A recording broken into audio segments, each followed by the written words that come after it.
চোটে ছিটকে যাওয়া হামজা কি মার্চে বাংলাদেশের হয়ে খেলতে পারবেন?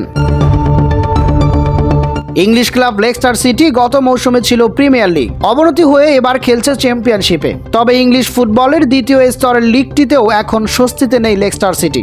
আর এমন সময়ই কয়েক সপ্তাহের জন্য হামজা চৌধুরীকে হারিয়ে ফেলেছে লেস্টার সিটি। 26 বছর বয়সী এই মিডফিল্ডারকে নিয়ে দুশ্চিন্তা এখন বাংলাদেশেরও। আগামী মাসে 2টি ম্যাচ খেলার কথা বাংলাদেশ জাতীয় ফুটবল দলের। একটি আন্তর্জাতিক প্রীতি ম্যাচ, অন্যটি এএফসি এশিয়ান কাপ বাছাই পর্বের।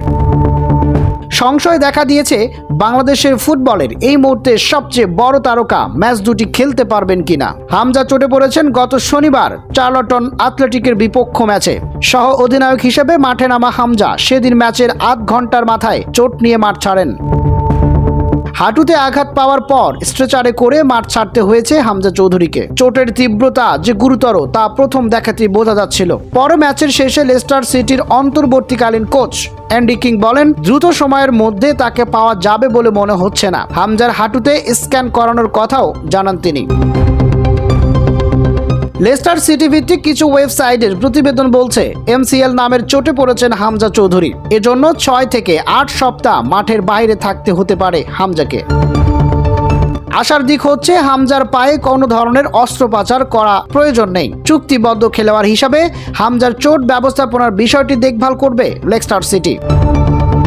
তবে তার সেরে ওঠার প্রতিক্রিয়ায় দৃষ্টি রাখবে বাংলাদেশ ফুটবল ফেডারেশন বাফুফে। হামজার চোট ও সম্ভাব্য ফেরা নিয়ে জানতে যোগাযোগ করা হয়েছিল বাফুফের সঙ্গে।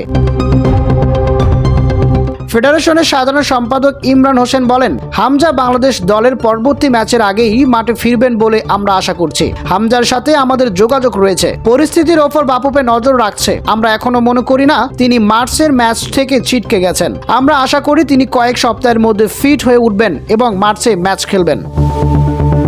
বাংলাদেশ দল এশিয়া কাপের বাছাইয়ে সিঙ্গাপুরে খেলবে 31শে মার্চ। তার আগে 26শে মার্চ ভিয়েতনামে একটি প্রীতি ম্যাচ খেলার সম্ভাবনা রয়েছে বলে জানিয়েছেন বাফুফে। এবারে এএফসি এশিয়ান কাপ বাছাই তৃতীয় রাউন্ড থেকে বাংলাদেশের বিদায় নিশ্চিত হয়ে গেছে। এখন পর্যন্ত 5 ম্যাচে 5 পয়েন্ট নিয়ে বাংলাদেশ এখন 4 দলের গ্রুপে তৃতীয়।